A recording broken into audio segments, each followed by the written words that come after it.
सबका वोट डालना, वरना ये जो है ये सब जेब कतरे हैं जो अभी यहाँ पर हैं। ये जो यहाँ बैठी है महाविकास आघाड़ी को जो है गिराने का काम किया था युति ने, इनको यहाँ से हटाना है क्योंकि ये लोगों ने इतने नफरत, इतने झगड़े, इतने जातिवाद किया है कि इनको पहले तो हिंदू मुसलमान में उन्होंने झगड़े लगाए, फिर बाद में हिंदू और दलित में उन्होंने झगड़े लगाए, फिर भाषा के नाम पे झगड़े लगाए। इस तरीके से सिर्फ झगड़े झगड़े झगड़े, फिर वहाँ पे आप देखोगे तो मराठा और जो हमारे दूसरे बैकवर्ड है उनमें उन्होंने झगड़े लगाए। हर समाज में झगड़ा लगाते हैं ताकि ये काम करे नहीं करे, लोगों का इन पे ध्यान नहीं जाए, ये अपनी जवाबदारी से कुछ काम नहीं देते। आज आपको बताना चाहता हूँ कि लाड़की बहन के नाम से लोगों को पैसा देने का काम कर रहे हैं। उसका रीजन ये है कि करीबन करीबन 70,000 महिलाएं सिर्फ महाराष्ट्र से गायब है, जिनका पता ही नहीं है कि उनको किडनैप कर दिया गया है या उनको मार दिया गया है, वो है कहाँ, पुलिस जो है ढूंढ नहीं पा रही है।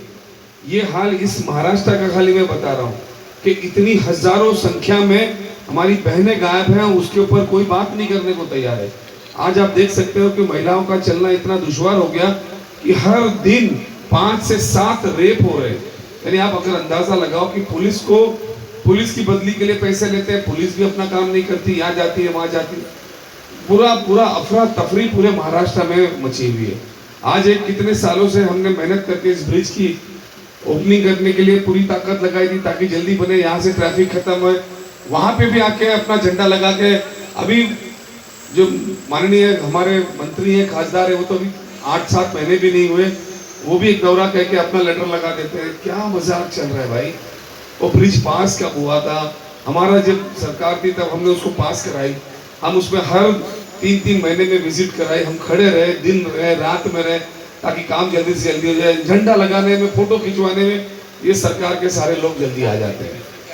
4 महीने में ब्रिज पे चढ़ते तैयार हो गया। जो मतलब किस तरीके से ये चल रहा है, थोड़ा सा साथ भूषण भाई को दिए होते तो ये सब दिन देखना ही नहीं पड़ता हम लोगों को। तो क्या करें, लेकिन अभी टीवी के चक्कर में बहुत सारे लोग यहाँ वहाँ भटक गए थे सचिवालय साहब, लेकिन आज भारतीय जनता पार्टी ने किया है। आज सबको बर्बाद करने का काम है। नौकरियां नहीं है, कारोबार नहीं है, 2 लोगों का ही काम ये इस देश के अंदर बहुत बढ़िया चल रहा है। आने वाले दिनों के अंदर रेलवे उनको दे दिया, उनको जो है हवाई अड्डा उनको दे दिया, अब छोटे दिन के बस स्टैंड उनको दे देंगे। वो दिन भी दूर नहीं कि आने वाले कुछ सालों के बाद जो शौचालय आप यूज कर रहे हो वो शौचालय भी उनको चलाने नहीं देंगे। यानी आदमी को कोई चीज छोड़ेंगे नहीं जो अदानी और अंबानी के पास जाए नहीं। तो ये सारी चीजें आप सबको समझना है। आप खुद विचार करिए कि 70,000 के करीब महिलाएं अगर 1 साल में गायब होती है तो कोई चर्चा करेगा कि नहीं? हो सकता है हमारे हर 10-25 हजार के बीच में एक किसी की बच्ची हो, एक किसी की माँ हो, एक किसी की बेटी हो। कोई चर्चा करेगा कि नहीं उसके ऊपर? कि बस टीवी देखो तो ऐड दे के 400 करोड़ रुपए का ऐड दे दिया है। टीवी जब खोलो 2-2 मिनट में उनका ऐड मराठी इसमें चैनल दिखाते हैं, वही देखते हैं, दूसरी कोई चर्चे की बात ही नहीं होती है। यानी किस तरीके से आज 2.5 साल से बड़े अभी कुछ सूझा नहीं बहनों के बारे में। आज मैं आपको बताता हूँ कि ये लोग की नीयत साफ नहीं है। आप देखना, ये लोग चाहते हैं कि बस किसी तरह पैसे दे के वोट ले लो, जैसे जीत के आएंगे बाद में बोलते हम करेंगे नहीं, बंद कर देंगे। इन लोगों का इतिहास याद है, ये हमेशा गरीबों को भटका के भूल करके जो इस तरीके से वोट पाने का ये लोग काम करते हैं। अब यहाँ से अपनी थोड़ी जिम्मेदारी अपनी खड़ी होती है। आज कितने ब्रिजेस यहाँ पे हमारे इस मुंबई शहर के, मेरे खुद के एरिया के 4 ब्रिज पिछले 2 साल से दिल्ली में रखड़ रहे हैं, उधर से अभी तक का फाइनल होके नहीं आता है। और जब आ जाएगा तो बोलेंगे हमने कराया। यानी झूठ कितना बोलना, इसके काम को कितना करना। और मैं आपको दावे के साथ कहता हूं कि भारतीय जनता पार्टी का महाराष्ट्र का सबसे बड़ा नेता भी आएगा तो ये मलाड़ में 30,000 से हार के जाएगा, मैं आपको बताता हूँ। ये आप लिख लेना। तो साहब, मेरा हमेशा गणित गलत जाता नहीं है, मैं पूरा गणित करके बोल रहा हूँ कि कम से कम अगर महाराष्ट्र के छोटे मोटे जो बैनर लगे, इनको तो कोई घर वाले भी नहीं जानते, इनको का पड़ोसी भी नहीं जानता है। अचानक पैसा है सब लगा देते हैं, होर्डिंग ये सिंह ये वो, जो उस पर नहीं जाता हूँ। 30,000 तो मेरा बेस लाइन रहेगा और इतिहास बनाएंगे हम वापस। इस मुंबई शहर के अंदर सबसे हाईएस्ट मार्जिन से अगर जीतने वाली कोई सीट होगी तो ये वाली सीट होगी, मैं आपको बताना चाहता हूँ। लेकिन उसमें आपका सहयोग लगेगा, आपका साथ लगेगा। आज इस माइनॉरिटी सम्मेलन में ये कहना चाहता हूँ कि जहाँ जहाँ भी हमारे जो भी माइनॉरिटी के अंदर जीतने आते हैं उन सबका ध्यान रखा जाएगा। राहुल गांधी जी ने एकदम सही बात की है कि आपको अगर न्याय करना है तो आप हर समाज का जो है वो जनगणना करिए, और जनगणना करने के बाद में आप उसकी परिस्थिति देखिए, फिर उसको जो है उसको न्याय मिलना चाहिए। आप वो जनगणना ही करने को तैयार नहीं, तो किस समाज का कौन सा आदमी कितना पिछड़ा हुआ है वो कैसे आपको पता चलेगा? किस समाज को रिजर्वेशन किसको मिलनी चाहिए, तो किसको, ये किसी को रिजर्वेशन नहीं देंगे। ये रिजर्वेशन के नाम पे धोखा करते हैं। अभी धनगर समाज के बारे में मैं आपको बताना चाहता हूँ। पिछली बार भारतीय जनता पार्टी ने कहा था कि हम जीत के आएंगे, तो पहला कैबिनेट, यानी जीतने जब सरकार बनती है तो 15 दिन के अंदर उसकी पहली कैबिनेट लगती है, पहले कैबिनेट में हम धनगर समाज को रिजर्वेशन देंगे, ऐसा उन्होंने बोला था। आज पूरे 5 साल हो गए, आज तक का उनको कुछ दे नहीं पाए, आज तक का उनको भटका रहे। इतने लोगों के साथ पूरे महाराष्ट्र के अंदर हाहाकार मचा के रखा है, पूरी तबाही मचा के रखी है। मैं आपसे इतना ही कहना चाहूँगा कि आप लोग जो है होशमंदी से काम करिएगा और देखिएगा कि एक एक आदमी घर से निकले और अपना वोट, अपनी जिम्मेदारी, बाबा साहब अम्बेडकर ने आपको बहुत सारी ताकत दी है, उस ताकत का अगर आप इस्तेमाल नहीं करेंगे, कई जगह पे देखो फोटो आ गया है, आजकल सब कुछ आ गया, तब भी बोगस वोट करते हैं।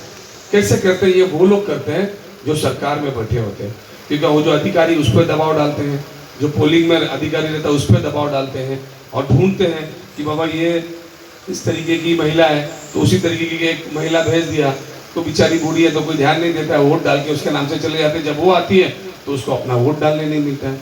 उसी तरीके से, इस तरीके से बहरूपिया बहुत लोगों को गुमराह करते हैं। अभी आपको खाली ये समझना है कि ये सारी चीज़ों से दूर हटते हुए अभी पोलिंग सेंटर भी हमने बहुत नज़दीक करने की कोशिश किया है, सरकार ने भी किया है, इलेक्शन कमिश्नर ने भी किया है कि जिसका बड़ा कॉम्प्लेक्स है तो बिल्डिंग के अंदर है, जिसके बाजू में अभी नई स्कूल है, मदर टेरेसा स्कूल हो गई, ये स्कूल हो गई, एनटीसीसी, हम नज़दीक की स्कूलों में दिया ताकि घर से निकलो और जल्दी करो। और जिस जगह पे बड़ी भी रजाक एक इसमें जब 1400-1500 नाम थे उसको भी 2 टुकड़े में कर दिया है ताकि लाइन नहीं लगे। लेकिन अब नहीं लगे, इसका मतलब क्या, गर्मी लगती है। अभी सुबह जो अपने काम में 5 साल में एक बार जब जाते हैं तो लोगों को गर्मी लगती है, तो वो गर्मी थोड़ी देर बाजू में रखना। इस बार हमने बोला है कि भैया पंखे भी लगाना, सब कुछ लगाना, लेकिन जाना, अपना हक बजा लाना। कई लोग मेरे साथ ऐसे हैं जो कई सालों से जुड़े हैं। जब मैंने इस बार छाननी किया तो मैं आप लोगों को बताना चाहता हूँ कि समझो एग्जाम्पल दिया कि कालू भाई है, कालू भाई की बीवी ने वोट नहीं दिया, या कालू भाई की बीवी ने वोट दिया तो उसके बेटे ने वोट नहीं दिया, ये अपने कार्यकर्ताओं का कुछ लोगों का हाल था। तो जब अभी हमने निकाला तो अभी सब लोग समझ गए कि पहले इनका ही चेक किया जाएगा, फिर उनके पड़ोसियों का चेक किया जाएगा। हमने अच्छे तरीके से पूरी जो है वो राहुल गांधी जी ने जो टीम दिया है वो टीम बहुत सही तरीके से काम करती है, एक ईपी पे काम करती है, एक यूनिट पे काम करती है, एक बीएलओ बीएलए सब बना के कहाँ से कितने वोट गिरे उसकी भी हमको सब मालूमात होती है, कौन सा कार्यकर्ता कितनी मजबूती से काम किया वो भी हमें मालूमात करता है। लेकिन यहाँ पे माइनॉरिटी के हर उस वार्ड अध्यक्ष और हर एक जो तालुका अध्यक्ष उसको बोलता हूँ अपनी टीम जो है पूरी तरीके से आप बनाइए और पूरे एरिया से बनाए। वार्ड अगर बने हो तो वार्ड अध्यक्ष की पूरी टीम पूरे एरिया में वो पोस्ट लेके आपको घर में नहीं बैठना है, आपको उसको फिल करना है, चाहे तालुका है चाहे वार्ड हो, उसमें 2 महिला को लो, जो सक्षम लोगों को जाओ, थोड़ा बाहर निकलो। आने वाले दिनों के अंदर मैं इतना जरूर कहता हूँ कि ये मलाड जो है ना अभी भी मुंबई शहर में सबसे डेवलप्ड एरिया है और आने वाले दिनों में मलाड जो रहेगा मुंबई का सबसे 1 नंबर का एरिया होगा, ये मैं आपको बताना चाहता हूँ। इसमें बहुत सारे अभी आपने देखा होगा रोड लगभग 90% रोड बन गए हैं और जो 10% बचे थे वो भी हमने उद्घाटन कर दिया है। वो भी चुनाव से पहले आपको आधे से ज्यादा जो है आपको दिखाई देंगे। कोई गली नहीं छोड़ी, चाहे मड़ हो, चाहे मालोनी हो, चाहे वल्लई हो, चाहे भादरा नगर हो, जहां भी रोड, और जो मैंने बोला भी था कि जो रोड अगर मैं बना नहीं पाऊंगा सुताले साहब तो मैंने अपने इलेक्शन में जाऊंगा तो बोलूंगा देखो ये रोड बनाया या तो लाइट लगाया हो या शौचालय लगाया हो या तुम्हारे सुख दुख में तुम्हारे साथ खड़ा हूं। ये सारी चीजें हमने मुकम्मल की है और हमने सबको जोड़ा है, भाई को भाई से जोड़ के रखा है, हिंदू मुस्लिम को जोड़ कर रखा है, सिख ईसाई को जोड़ के रखा है। नहीं देते लोग बाहर से बस भर के लाते हैं। भारतीय जनता पार्टी के लोगों ने कहां से पूरे मुंबई से लोगों को ला और इस तरीके से बार वो इंसिडेंट करते हैं। यहाँ सारे धर्म के जितने भी त्योहार होते हैं बहुत अच्छे से मनाते हैं। जब आप देखिए अंबेडकर जयंती होती है तो पूरा ब्लू दिखता है, और जब गणेश उत्सव रहता है तो पूरा ऑरेंज दिखता है, ईद मिलादुन नबी होती है पूरा हरा दिखता है, जब क्रिसमस होता है तो पूरा व्हाइट से डेकोरेशन और ब्लू से किया जाता है। ये पूरा हिंदुस्तान है, इसकी संस्कृति, इसका कल्चर है कि सारे लोग एक जैसे रहते हैं, मिलके रहते हैं, सुख में दुख में। वो क्या बांटते हैं? तीर तलवार त्रिशूल बांटते हैं। हम बांटते हैं कलम, लैपटॉप, बस्ता, किताब, ताकि बच्चा पढ़ के खुद जिम्मेदार इंसान बने, अपने माँ बाप का ख्याल रखे, अपना घर बार अच्छे से चलाए। इस तरीके से बात नहीं करेंगे। ये तो वो पार्टी है, इनको तो राम ने भी नकार दिया है। ये हर जगह जहां जहां पूरे देश में राम जी का मंदिर था, सब में इनके भारतीय जनता पार्टी के कैंडिडेट आ रहे, क्योंकि इन्होंने जो है उनका भी जो है गलत तरीके से प्रचार करने का काम किया है। ये तो भगवान से भी ऊपर है। आपने देखा नहीं, भगवान का फोटो छोटा और इनके नेताओं का फोटो उससे बड़ा लगता है, और ये कई बार इस तरीके से हुआ है।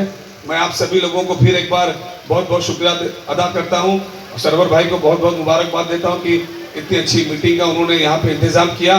कल भी अपने ब्रिज का ओपनिंग है 11 बजे। जो मेरे नौजवान साथी है उनसे गुजारिश करूँगा, आप लोग भी जो है 11 बजे आइए। हम लोग भी झंडा पीयूष गोयल के घुमा, हम काम किया, हम घुमा रहे, दोनों मिलके जो है पब्लिक की जो है सेवा जो की है उसके अंदर करो। पब्लिक वो तेरा झंडा नहीं देखेगी, उनको जाने को देर होती है वो देखेगी। उन लोगों को कल वो भी समझाना है अपने को। बहुत बहुत धन्यवाद।